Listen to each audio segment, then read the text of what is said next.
नमस्कार, आप सभी लोग देखना शुरू कर चुके हैं द रीजनिंग शो, जिसमें आज हम आपके सामने एक ऐसा कॉन्सेप्ट लेकर आए हैं जो दुनिया जहां का कोई भी एग्जाम हो, आप एमटीएस से लगाकर सीजीएल में चले जाइए, एसएससी के एग्जाम हो, चाहे वो जो यूपीएसआई हो, यूपी वीडियो हो या अन्य अदर स्टेट एग्जाम हो, कोई भी एग्जाम हो, वहाँ हर एग्जामों में ये क्वेश्चन पूछे जाते हैं। आखिर वो क्वेश्चन है क्या, पहले हम ये तो जान लो।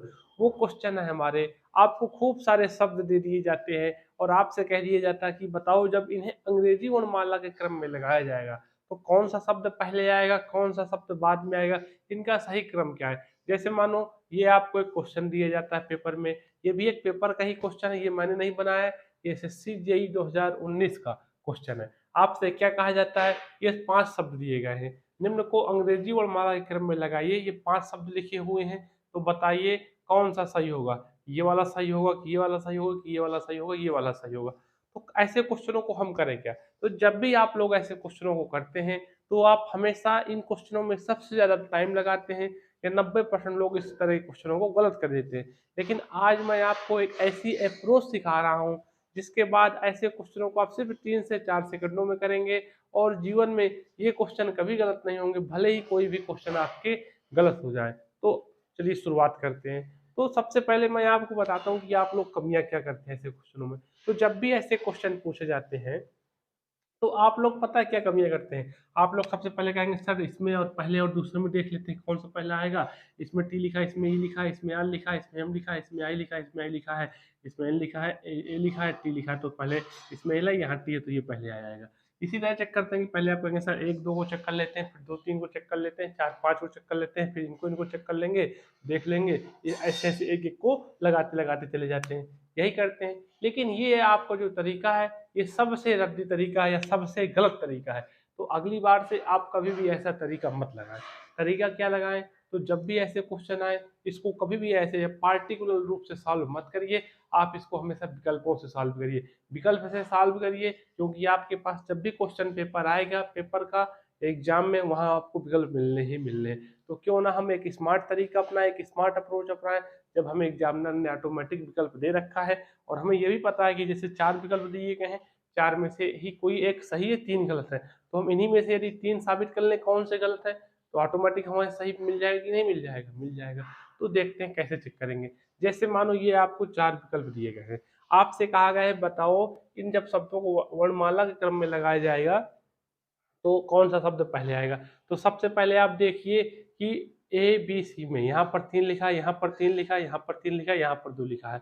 तो सबसे पहले देखिए 3 और 2 में कौन आ गया? जैसे तीसरा शब्द ये लिखा है, दूसरा शब्द ये लिखा है।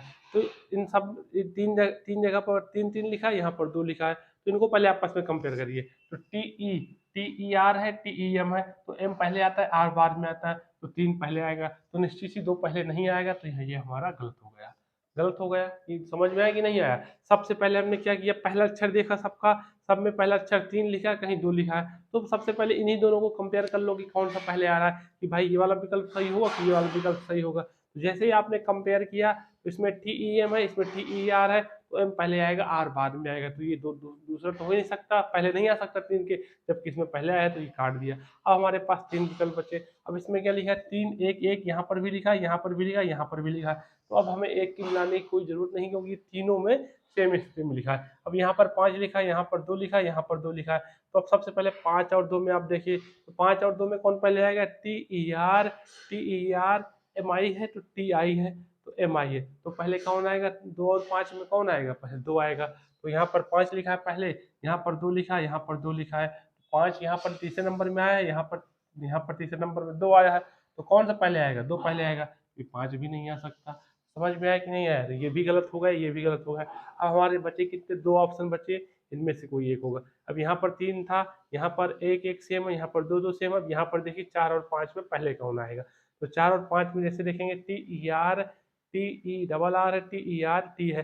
तो आर पहले आएगा, टी बाद में आएगा। तो 4 पहले आएगा, 5 बाद में आएगा। तो 4 इसमें पहले आया है, 5 बाद में आया है। तो ये भी हमारा गलत हो जाएगा क्योंकि इसमें 5 पहले लिखा है। ये हमारा आंसर होगा जाएगा। तो आप हमेशा इन क्वेश्चनों को सॉल्व करने की ऐसी अप्रोच अपनाएँ। अप्रोच क्या थी समझ में आया कि नहीं आया? सबसे पहले आप अपने शब्दों को देखिए, शब्दों को देखने के बाद इनको कभी भी पार्टिकुलर रूप से मत लगाइए। कैसे लगाइए? हमेशा विकल्प में देखिए। विकल्प कैसे देखना है? यहाँ पर सबसे पहले देखिए जो पहले पहले में तीन चारों में जो पहले पहले में लिखा कौन सा शब्द लिखा गया है कि सबसे पहले कौन लिखा गया है चारों शब्दों में।